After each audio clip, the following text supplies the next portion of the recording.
My parents were never on good terms. They fought constantly, and eventually they separated, each moving to their own place. During Thanksgiving, a time meant for family reunions, my mom didn't come back. The day after, a lawyer knocked on our door carrying divorce papers. I didn't understand what was written in them, only that they made my grandparents furious. In the biting cold, they locked the lawyer out. The polite-looking lawyer stood there for about 10 minutes before leaving with a single sentence. "Then I'll see you in court." Those words cast a heavy gloom over our home, making the holiday feel suffocating. I was never the favored child in the family. I kept my head down, doing chores to avoid causing trouble. My dad pulled a bright red envelope from his pocket and handed it to my little brother, Liam, with a wide smile. "Happy Thanksgiving, buddy."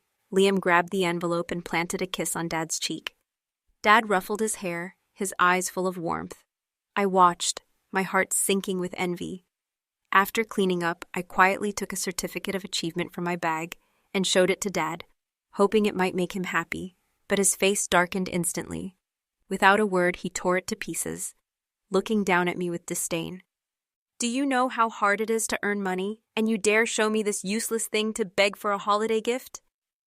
My grandmother, always siding with Dad, chimed in. "Just like your mother, so ungrateful." She slapped me hard, multiple times, without holding back. "Can't you clean up properly for once and let us have some peace?" I stumbled, my head spinning, and collapsed. When I came to, the room was empty. I understood then, they didn't like me. In that house, no one needed me. That year, I was only 8, and it was the last Thanksgiving I spent in my hometown. Soon after, Dad took Liam to the city. Before we left, Grandma reluctantly put me in the car, saying, "Someone needs to look after Liam, and we need help with chores." Dad didn't want me at first, but he agreed it made sense. I knew they'd planned it beforehand. After the divorce, they each took one child.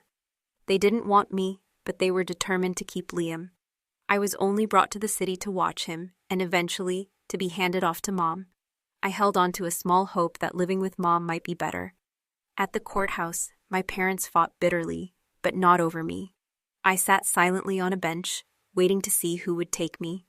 When Mom walked out, her face blank, I knew the answer. Before the hearing, the lawyer had gently asked, "Little one, do you want to live with your dad or your mom?" I just stared out the window at the lonely birds in the winter cold, still searching for their nests. They were as pitiful as I was. "Who wants me?" I almost said. "I'll go with whoever wants me." But then I thought, does anyone even want me? Wearing a drab gray dress that matched my bleak life, I went back to Dad's place to pack.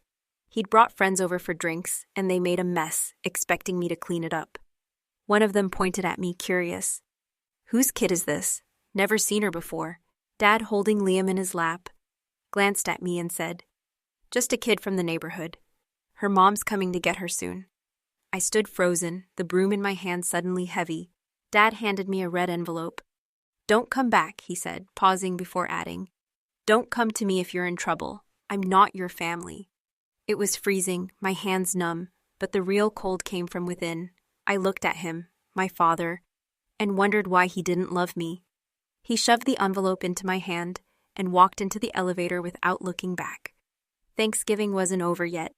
The streets echoed with kids laughing, playing with sparklers alongside their dads. Their joy twisted my heart. In anger, I threw the envelope to the ground and stomped on it. I didn't want his money, I just wanted a dad.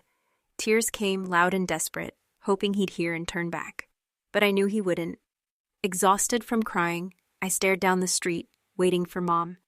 I still had her, didn't I? I waited under the apartment building for hours as the sky darkened and house lights went out one by one. I stood alone in the dark, my stomach growling. Finally, a flashlight beam appeared, and someone called my name, Clara Hart. The light shone on me, warm and bright, chasing away the cold. I ran toward it, and there was my grandmother, kind and gentle. I'd met her before, years ago when Liam was born, but Mom had married far away, so we rarely saw her. I looked behind her, eager to ask about Mom, but before I could, she pulled a steaming bun from her coat and stuffed it into my mouth. Starving, I devoured it, the savory filling overwhelming my senses. She spoke softly. "Stay with me for a few days. Your mom's busy working." I nodded, thinking to myself, Mom's working so hard. I have to help her take care of Grandma. But Grandma lied. Mom didn't want me either. I waited 3 years and she never came back or even called. At first, I pestered Grandma. Why hasn't Mom called? Will she come for Thanksgiving? Grandma, like a magician, pulled out a bag of candies. Your mom sent these. She knows you love them. Later, she'd produce a carefully wrapped dress. Look, your favorite color, right? Time and again, she brought out gifts from Mom. Only later did I discover her secret. Every night, she'd sneak out, scavenging through trash bins, her frail figure hauling heavy sacks, searching meticulously as if afraid to miss anything. That night, I cried for hours. The next morning, my eyes swollen, she asked gently, "Missing your mom again?" I shook my head, hugged her tightly, and said nothing. Later, when she asked if I wanted anything so she could tell Mom to buy it, I fought back tears. I don't need anything. Mom's tired. I don't need her anymore. Grandma's enough. But she kept going out at night. Worried, I followed her, keeping my distance. The stench from the bins made me gag. When she noticed me, a flash of embarrassment crossed her face. Why are you out here? You didn't even wear a coat. She draped her jacket over me, saying, I couldn't sleep, just taking a walk. You have school tomorrow, go home. My nose stung, tears welling up. I grabbed her sack. Grandma, let's go home. I can't sleep without you. When I first lived with Grandma in the countryside, I slept curled up in a corner of the bed, far from her, shivering but too scared to speak. After the custody battle, I saw Mom again when I was 11. She was remarrying and came to invite Grandma to the city for the wedding. She pulled clothes from her suitcase, saying they were for me.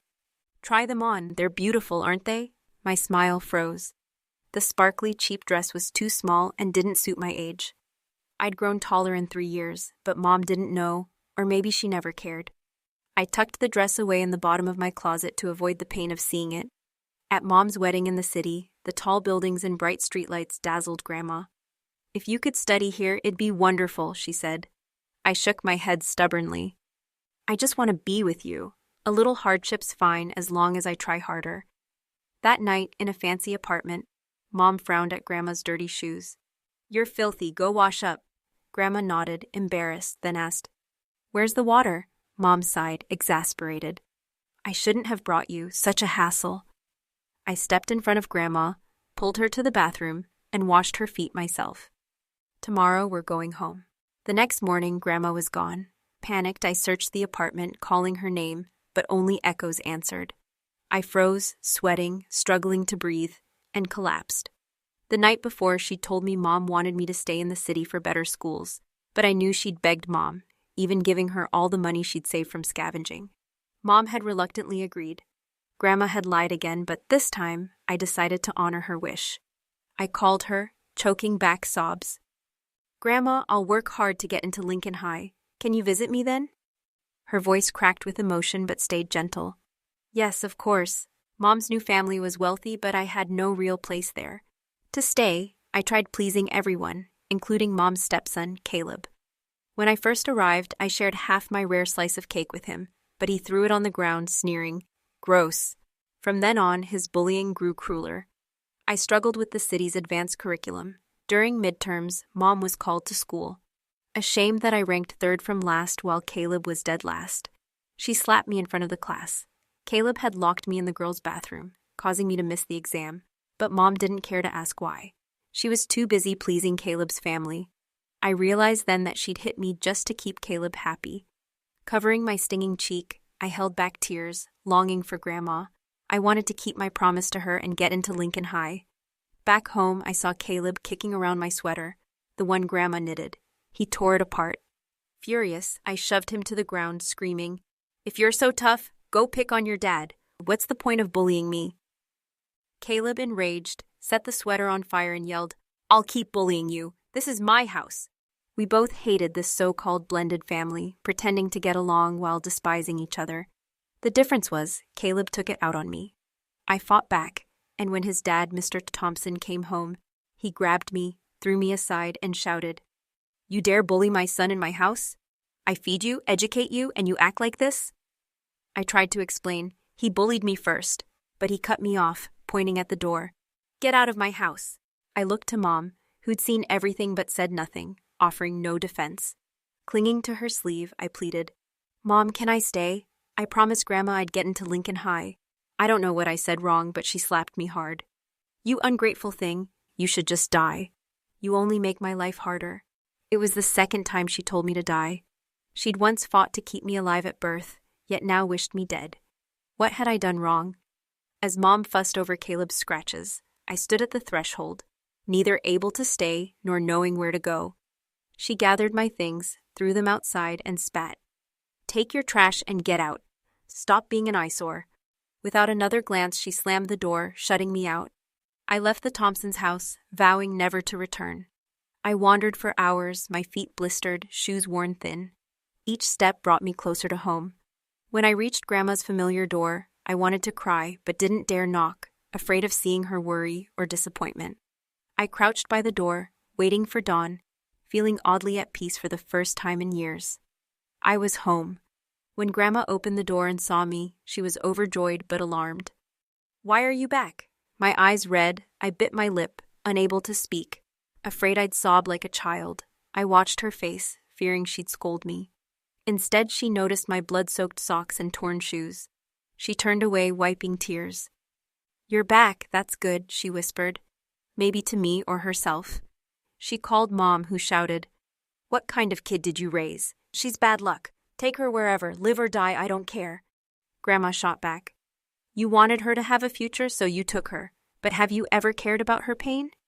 You don't deserve to be her mother." Hanging up, her face pale with anger, she looked at me with resolve. "Clara, they don't want you, but I do. From now on, no one will take you from me." I nodded, tears streaming down.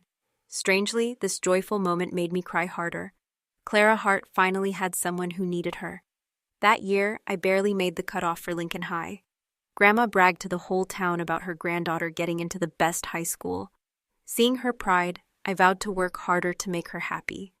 That summer, I worked odd jobs in town, saving $150 to buy her a deep red coat.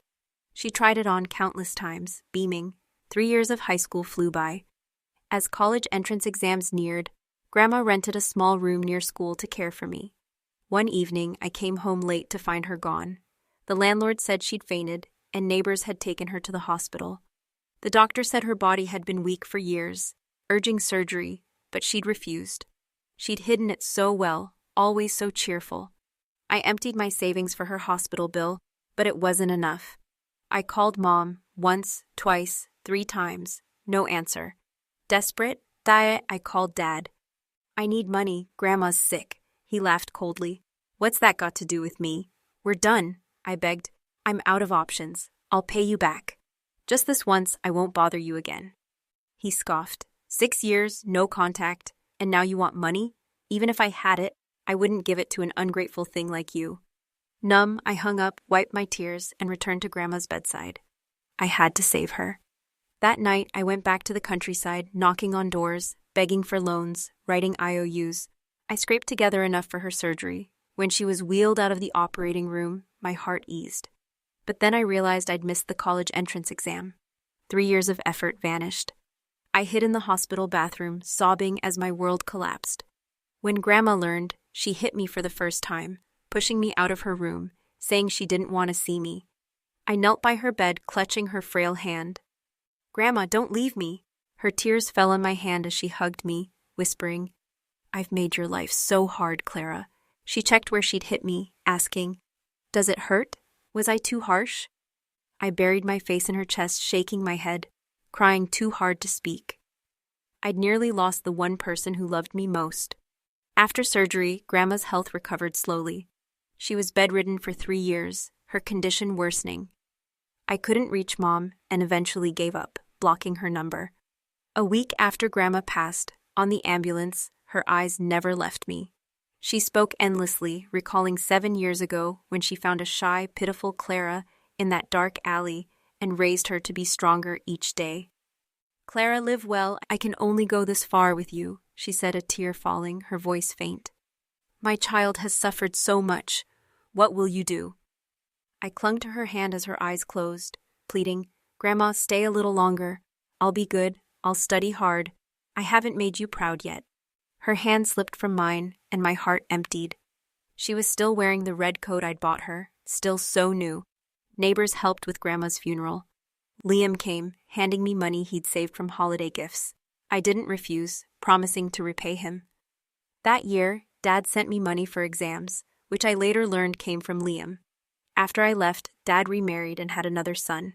Liam, once his treasure, was no longer special. He likely grew up struggling too.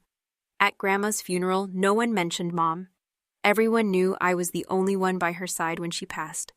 A child unloved by her father and unwanted by her mother, now truly alone. But it was okay. Mom heard about Grandma's death a month later. Dressed flashy, she stepped into Grandma's old house, annoyed, and demanded, "Why didn't you tell me about something so big?" I kept my head down, studying, not bothering to look up. "Couldn't reach you, so I didn't try." Seeing my book, she remembered I was the same age as Caleb for college exams. With a mocking tone, she said, "Your grandma sure picked a great time to die, right during your exams. You wouldn't have passed anyway, so why bother studying? I found you a job in the city. It'll keep you alive." I'd thought, as my mother, she'd at least shed a tear or ask about Grandma's final words. I'd overestimated her. Standing up, now nearly her height, I said, "I'm retaking the exam. You have to pay for it, or I'll sue you." She stared, incredulous, then raised her hand to slap me. "You dare talk back to your mother?" I grabbed her wrist, squeezing until she winced. "I'm not of age yet. I can demand support. I've already sued Dad, too. I was drowning in debt, not expecting their help, but I had a promise to Grandma to keep studying." Mom, furious, yelled at Grandma's altar, "Look at what you raised, threatening her own mother. I told you to let her freeze on the street, but you insisted on taking her in. Now you're gone, leaving me with this mess." Each word pierced my heart. I threw her out, along with her cheap gifts. "Pay up, and my life or death is none of your business." She nodded bitterly. "You said it." Money fluttered from her purse, falling in the yard like our mother-daughter bond, never real. I decided to retake the exam. Some in town objected, fearing I'd fail or couldn't pay my debts. I lived alone in Grandma's old house. One night, the power cut. I hadn't paid the bill. In the pitch-black room, I lit a candle. I used to fear the dark, but Grandma would rub my back, saying, "Clara, don't be afraid. I'm here." Now she was gone, and I wasn't afraid anymore. I spent the summer by candlelight. At school, I applied for aid for disadvantaged students.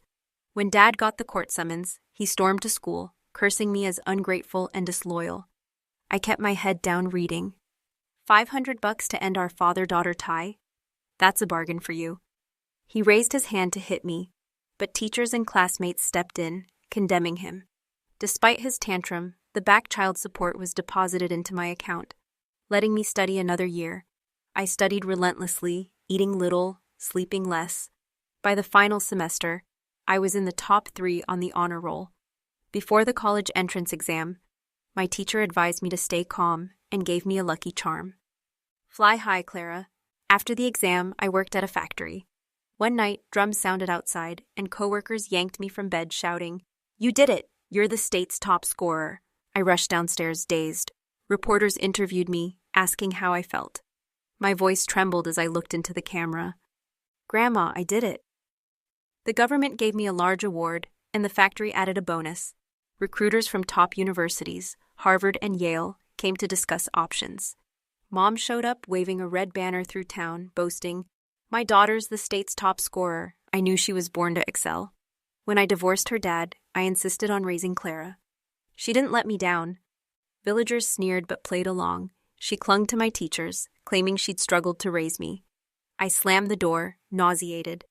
The teachers, knowing the truth, said nothing and promised to return later. I kicked her out. She smiled fakely. "If school's tough, tell me, okay?" I retorted. "Pay off my debts then." Her smile froze. "On a happy day, don't talk about such things." I said loudly, "That's all we have to talk about." She tried to say more, but I didn't listen. Before college, Mom kept coming back, bringing snacks and drinks, saying, "Things are expensive in Boston. Take these." I threw them out. Dad sent a rare text. "A daughter like you makes me proud." I replied, "Who are you?" and blocked him. My freshman year, I learned Caleb was in the same city. He'd failed the college exam, retook it, still failed, and worked at his dad's company, which later went bankrupt over tax evasion. He told me his dad and mom divorced. Smoking, he said. Clara, back then, I was just a kid. I was jealous because your grandma loved you so much. He looked down, ashamed. It was stupid. I smiled calmly. What you thought or felt doesn't matter anymore. Goodbye, Caleb. Good luck. My freshman year was fulfilling. I made friends, including Sophie, a true city girl. To thank me for helping with her thesis, she took me to a fancy restaurant, teaching me table manners. I fumbled, laughing. I'm better with burgers and fries, Sophie said seriously. Clara, no one's born suited for anything. We live to reach better places. I paused. I'd fulfilled Grandma's dream of getting into a top college. What did I want next? Sophie, born into wealth, was at the finish line while I hadn't reached her starting point. Reading my thoughts, she whispered, Clara, live for yourself. Life revolves around money. Sophie, experienced, suggested we start a business. I had the idea but was nervous. She had funds, and our dorm mates chipped in, but I had no money, so I took on the most work for the least profit. We struggled. My inexperience and narrow thinking led to constant setbacks. Starting in e-commerce, I sold consignment goods, but high costs and no competitive edge hurt us. I poured my winter break into our online store, then stumbled into live streaming. Persistence paid off, followers grew, and by year's end, we each had a small profit. I bought a new phone and clothes for Thanksgiving. I switched my major to finance, realizing I loved making money most. Mom called, asking why I didn't stay in touch, saying she wanted to visit and care for me. I was confused. I was an adult capable. Boston's winter was brutal, but I stayed for Thanksgiving, feeling no loneliness. At year's end, I saw Mom at school. She'd aged, her heavy makeup unable to hide wrinkles. Life after her divorce hadn't been easy. She waved, holding a lunchbox mimicking Grandma's old gestures. You love spicy fish stew, right? Try this. I nearly laughed. I hated fish. Classmates whispered, She's really your mom? Clara can't handle spicy food. In high school, to save money for Grandma, who scavenged to feed me, I ate 2 meals a day, starving, which gave me stomach issues. I rubbed my stomach, vowing to care for myself. Mom, embarrassed, said, You're so picky. I'll make something else next time. Losing patience, I snapped, Don't waste my time. I headed to the cafeteria. She followed, smiling. It's no trouble to cook for you. I stopped, amused. Don't waste your time either. When she finally admitted why she came, she'd opened a small store, failed, and was in debt. Knowing I'd paid off village loans, she'd come to Boston. I counted out $500, the exact amount she'd thrown in Grandma's yard years ago. Don't come back. When applying for grad school, Mom called again. You've studied enough. You must be earning good money. I'm old now. Come back soon. Annoyed, I said, I'll cover your retirement. Don't worry. I'd been studying and running the startup. Seeing my bank balance grow gave me security. Money meant choices. Grad school in the U.S. was competitive, so I considered studying abroad. My advisor urged me to stay, believing in me, but I chose to pursue a master's and PhD overseas. After graduating, I worked abroad, gained experience, then returned to a high-paying job at a foreign company. Sophie met me, now engaged despite her old vow to stay independent. Leaning on her fiancé, she said, Clara, you're so strong. You nearly took the company public, then studied abroad and got a job. What kind of life do you want? I sipped champagne, smiling faintly. Maybe when I have so much money, I can't spend it all. At nearly 30, I faced marriage pressure. Mom grew anxious. Clara, I found some great guys. Have kids while you're young. I can help. I sighed. Find someone good yourself. If you're bored, collect recyclables. I'll stop sending money. She switched topics. That was my goal. Freedom to choose. I wanted my marriage to be free too. I returned to Grandma's grave for her memorial. Mom was sick, calling, begging me to take her to the hospital. Annoyed, I said, I'm not a doctor. Before dark, I cleaned her grave, promising, Grandma, I'll visit next year. Back home, Mom had been taken to the hospital after trashing Grandma's house. I didn't want to stay. When the hospital called, I turned off my phone. Liam got into college, and I sent a large red envelope with a bank card. No one in his family celebrated, but we were still blood. Before leaving, he fought with Dad, who yelled, You're just like your ungrateful sister. Liam left for 4 years, only texting me on holidays. Dad called, asking for a loan. His company failed and his new son was sick. I laughed. What's that got to do with me? You're broke. How will you repay me? I blocked him. Karma. I decided to travel the world, as Grandma had urged me to see its wonders. Mom called, whining, Clara, come home, I miss you. I felt nothing. I'm not coming back. I bought a house in Boston and moved my residency. She kept calling, asking when I'd bring her to the city. I blocked her. Later, she fell at Grandma's old house, unnoticed for days. The hospital said she couldn't care for herself and needed a nurse, which I hired. She called again. Clara, I was wrong, but I'm your mom. It was too late. You chose this. If you don't like the nurse, fire her. I'd done enough. Years later, I had a daughter via IVF. She's beautiful, with big, curious eyes. I want to give her the world's best. She giggles, saying, Clara Hart. Hart means extraordinary, not ordinary. I can write your name. I froze, watching her tiny hand trace my name in my palm. Clara Hart.